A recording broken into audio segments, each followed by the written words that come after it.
Alright mga idol, boxing update po tayo. Cuadralas Janvel Casimero. Kahapon po mga Lodi ay talagang ibinalita po natin, no? Pag-usapan natin na pumunta na ng Kyrgyzstan itong si Janvel Casimero, ang ating bida mga idol. Ang kanyang team kasama ang kanyang pamilya mga idol. At ito na nga mga idol, good news ay talaga namang maganda ang trato ng kanyang promoter na si Koki Kamida mga idol. Ang Kamida Promotion mga idol, talagang binigyan ng magandang hotel at sinalubong po ng mga staff ng Kamida Promotion mga idol. At talagang napakalaking sasakyan dito mga idol, no? Papunta na po sila sa area na kung saan mga idol ay mag-i-stay na po. At ito na nga mga idol, no? Kahit sa hotel sila mga idol, nakita natin itong si Casimero na talagang pinakita pa rin, no? Ang training ni Cuadralas Casimero mga idol. So napakagandang balita ito mga idol, no? At naibalita ng ating comment event pala itong si Casimero, pero hindi pala totoo yun mga idol.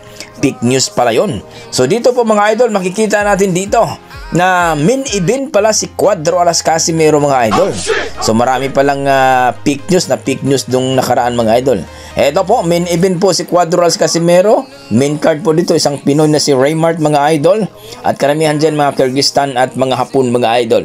So maliwanag po sa sikat ng araw na si Cuadralas Casimero at itong si Kuniski Kamida ay main event po sila sa Kyrgyzstan mga idol.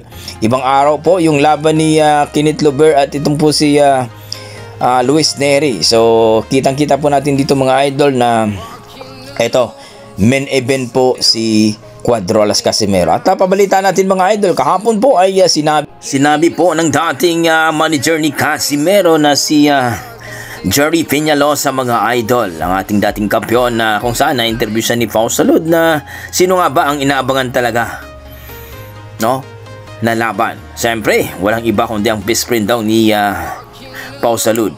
Walang iba kundi si Cuadralas Casimero. Well mga idol, lahat ng tao, no, maliban lang sa mga ulupong na kung saan ay talagang excited na makita sa lona si Cuadralas Casimero. So maliwanag po sa sikat ng araw mga idol, main event po si Casimero dito sa laban ito.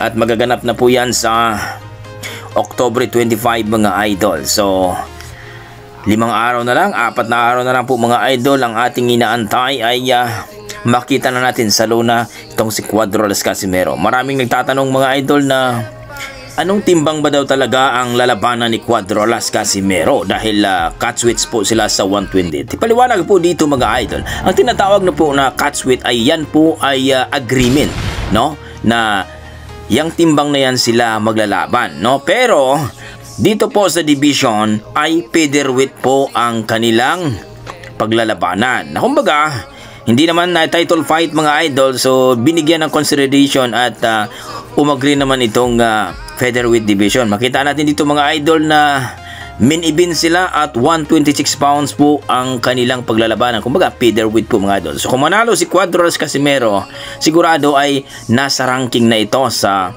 featherweight division. Dahil po nga ay itong nakalaban ni Kamida dati na si Luis Neri ay sa WBO, maaari po na si Casimero ay maranking dito sa WBO. Pero depende pa yan mga idol, no, kung saan po siya talaga i-ranking ng organisasyon. Depende pa rin yan sa kanyang promoter. So eto mga idol, napakasarap pakinggan na kung saan mga idol na maliwanag po sa sikat ng araw na inaabangan talaga ang laban ni Cuadralas Casimero at siya po ang main event dito sa laban na ito. Kamida versus Casimero. Sino nga ang gagapang dito mga idol? Please comment down below mga idol kung kayo ba ay nasiyahan sa ating balita at excited ba kayo. Please comment down below mga idol at maraming salamat. Ingat po kayo lagi. No.